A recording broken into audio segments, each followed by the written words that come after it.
ഇന്നത്തെ വീഡിയോയിൽ ഞാൻ എൻ്റെ കുറച്ച് ബുക്ക് കളക്ഷൻസ് ആണ് കാണിക്കുന്നത്. അപ്പോൾ ഇതൊക്കെയാണ് എൻ്റെ ഫേവറേറ്റ് ലിസ്റ്റിലുള്ള ബുക്സ്. ഇതെല്ലാം തന്നെ ഞാൻ വായിച്ചു കഴിഞ്ഞ ബുക്കാണ്, എക്സെപ്റ്റ് ദിസ് വൺ. ഇതാണ് ഞാൻ ഇപ്പോൾ വായിച്ചുകൊണ്ടിരിക്കുന്നത്, ദീപക് ചോപ്രയുടെ ഏജ്ലെസ് ബോഡി ടൈംലെസ് മൈൻഡ്. ഇതിൽ എനിക്ക് ഒരുപാട് ഇഷ്ടമുള്ള ഒരു ബുക്കുണ്ട്. ഇതെല്ലാം തന്നെ നല്ലതാണെങ്കിലും എൻ്റെ പേഴ്സണൽ ഫേവറേറ്റ് എന്ന് പറയുന്ന ഒരു ബുക്ക്, അത് പവർ ഓഫ് നൗ ബൈ എക്കാർട്ട് ടോളെ. ഇതൊരു അവേക്കനിങ് ബുക്കാണ്. നമ്മൾ ഭയങ്കര മോട്ടിവേഷൻസ് ഒന്നും പ്രതീക്ഷിച്ച് ഈ ബുക്ക് വായിക്കണ്ട. അതിലങ്ങനെ നമ്മൾ ഭയങ്കരമായിട്ട് മോട്ടിവേറ്റ് ചെയ്യുന്ന ഒന്നുമല്ല പറയുന്നത്, പക്ഷെ കുറെ സത്യങ്ങളാണ് അദ്ദേഹം പറയുന്നത്. അതായത് ഈ പേരിൽ പറയുന്ന പോലെ തന്നെ ഈ നിമിഷത്തിന്റെ ശക്തി എന്താണെന്ന് നമ്മളെ മനസ്സിലാക്കിച്ചു തരുകയാണ് ഈ ബുക്കിലൂടെ അദ്ദേഹം. നമ്മളെല്ലാവരും എപ്പോഴും നാളെ നല്ലത് സംഭവിക്കും, അല്ലെ നാളത്തേക്ക് വേണ്ടി ഭയങ്കര സേവിങ്സും പ്രിപ്പറേഷൻസും ഒക്കെയാണ്. പക്ഷെ അതിന്റെ താക്കോലെന്ന് പറയുന്നത് ഈ നിമിഷമാണെന്ന് നമ്മൾ എല്ലാവരും മറന്നുപോകുന്നു. അപ്പം ഈ ബുക്കിലൂടെ അദ്ദേഹം നല്ല രീതിയിൽ നമ്മളെ അത് ഓർമ്മിപ്പിക്കുകയാണ് ചെയ്യുന്നത്, ദ പവർ ഓഫ് നൗ. പക്ഷെ ഒരു കാര്യം എന്താന്ന് വെച്ചാൽ, ഈ ബുക്ക് അങ്ങനെ ഒരു തവണ ഒന്ന് വായിച്ചാൽ ഇത് മനസ്സിലാക്കി കിട്ടാൻ നല്ല പ്രയാസമാണ്. പല തവണ വായിക്കുമ്പോഴാണ് ഇതൊക്കെ മനസ്സിലായി വരുന്നത്. കാരണം അത്ര ലളിതമായിട്ടല്ല അദ്ദേഹം ഇതില് പറഞ്ഞിട്ടുള്ളത്. അതാണ് ദ പവർ ഓഫ് നൗ എന്ന് പറഞ്ഞ ഈ ബുക്ക്.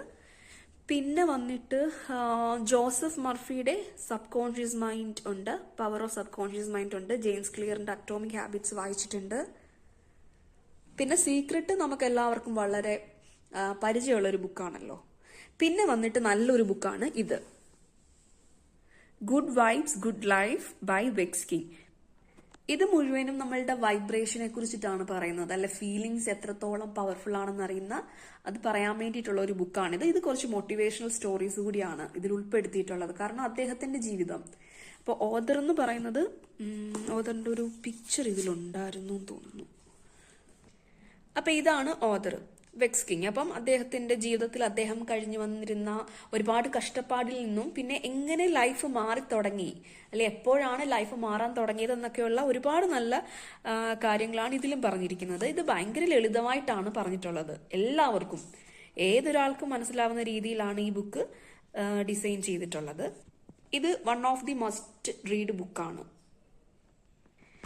പിന്നെ നെപ്പോളിയൻ ഹിൽസിന്റെ തിങ്ക് ഗ്രോ ആൻഡ് റിച്ച്. പിന്നെ ഇതാണ് ഞാൻ ഇപ്പോൾ വായിച്ചുകൊണ്ടിരിക്കുന്ന ദീപക് ചോപ്രയുടെ ageless body timeless mind. The power of positive thinking, Norman Vincent Peale. And ഇത് നല്ലൊരു ബുക്കാണ്, റോബിൻ ശർമ്മയുടെ the monk who sold his ഫെറാറിയുടെ ട്രാൻസ്ലേഷൻ ആണ്.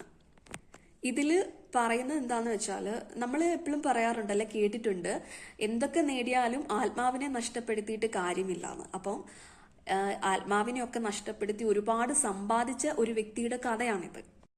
അദ്ദേഹത്തിന്റെ ജീവിതത്തിൽ അദ്ദേഹത്തിന് ഒന്നിനും സമയമില്ലായിരുന്നു. എപ്പോഴും സമ്പാദിക്കണം, സമ്പത്തുണ്ടാക്കണം, അതിനുവേണ്ടി മാത്രമാണ് അദ്ദേഹം ജീവിച്ചിരുന്നത്. പക്ഷേ അത് മനസ്സിലാക്കാൻ, ജീവിതത്തിൽ വേറെ ഒരുപാട് കാര്യങ്ങളുണ്ടെന്നും അതൊക്കെ മനസ്സിലാക്കാൻ അദ്ദേഹത്തിന് ഒരു അസുഖം വരേണ്ടി വന്നു.